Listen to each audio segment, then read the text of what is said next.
Hey everybody, and welcome back. I'm Ted, your host, and this is going to be another fast fact. And this fast fact is going to be about Marcus Garvey. And a lot of images, a lot of perceptions immediately come to mind when someone mentions Marcus Garvey. Garvey was born in rural Jamaica back in 1887, and at an early age, he joined anti-colonialist leagues in Jamaica. As a young man, he journeyed through Europe and the Americas before settling in the United States. And Garvey, the main emphasis for Garvey and where he made his career was in Pan-Africanism. He was one of the major figures in the early Pan-Africanist movement of the 20th century. Really, he dominated, and in many ways still dominates the Pan-African movement. He was initially influenced by the Tuskegee philosophy of Booker T. Washington, and Garvey was deeply touched by Washington's self-help stance, using it as an inspiration for his Universal Negro Improvement Association.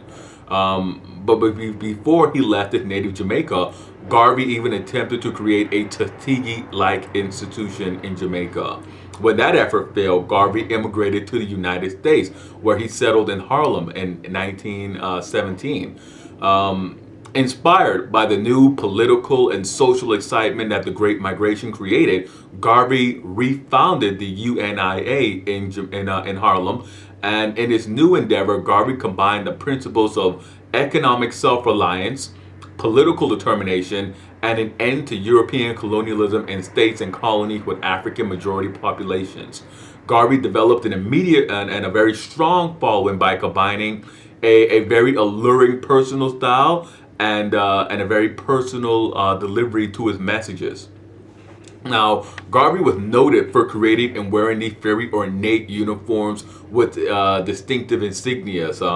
A lot of comments have made that, well, he looks like he may have been a member of a European military or a European dynasty or some equivalent because of the uniqueness and the detail in these uniforms.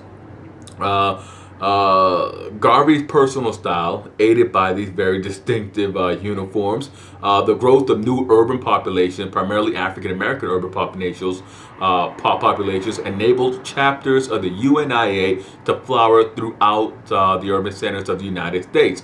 Now, Garvey's most ambitious endeavor was the establishment of the Black Star Steam Line. This company was to serve as the foundation of an independent transportation network for land, for trade, land development, and most importantly to Garvey, it was to provide passage for African Americans and really everybody in the African diaspora in the New World, in the Americas, for travel back to Africa. Garvey saw the Black Star Line as a symbol of the capabilities and really an instrument of pride that will further enhance the luster of the UNIA. In June of 1920, the UNIA held a national convention in New York City at Madison Square Garden, and this convention drew 25,000 spectators and delegates. The delegates at this convention adopted a Declaration of Rights, the Declaration of Rights of the Negro peoples of the world. They voted on the association anthem, the Universal Ethiopian Anthem, and of course elected Marcus Garvey as the President General of their organization.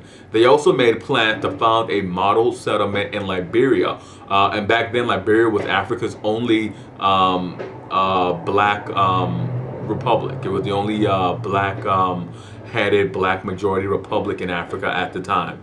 Now, unfortunately, heavy debt, poor management, constant criticism from W.E.B. Du Bois and others over his anti-integrationist stance, and most importantly, his indictment for mail fraud in 1922, derailed all these efforts. These calamities derailed the Black Star Line and undermined the credibility of both Marcus Garvey and the UNIA. Garvey was eventually released after 3 years in prison due to a petition drive organized by his wife that advocated for his relief. After his imprisonment, Garvey never really regained the luster of his initial career, his initial appeal. Garvey was deported back to Jamaica after his release, and he tried to restore his reputation and organization there, but he was unable to do both. And he later in life immigrated to the United Kingdom during the Great Depression, and he died in London. Now, Marcus Garvey's legacy survives today, along with small branches, small chapters of the UNIA, which is still alive and still kicking. Garvey remains a very pivotal figure in African American social and political thinking. His strident pursuit of African American fiscal independence and self-reliance in opposition to pursuing and an expansion of civil rights and seeing seeing social integration has fundamental to the improved stance and condition of African Americans would play a large role in shaping the philosophies of the Nation of Islam and the Black Panther Party. Garvey would also play a major role in the development of later African American leaders like Malcolm X and, of course, Huey P. Newton. And that does it. That wraps up our quick and fact on Marcus Garvey. There's a lot more that can be said about Garvey. In many ways, he was a very extraordinary man, and in some ways, he was a very limited man. But all in all, he was a very pivotal man and a very important man to understanding African Americans and really the United States in the 20th century. His legacy continues with us today, and he remains a very polarizing figure. And with that being said, hit like, subscribe, and comment. Let me know what you thought about this fast fact. And as always, I'm Ted, and I'll see you guys next time for another fast fact.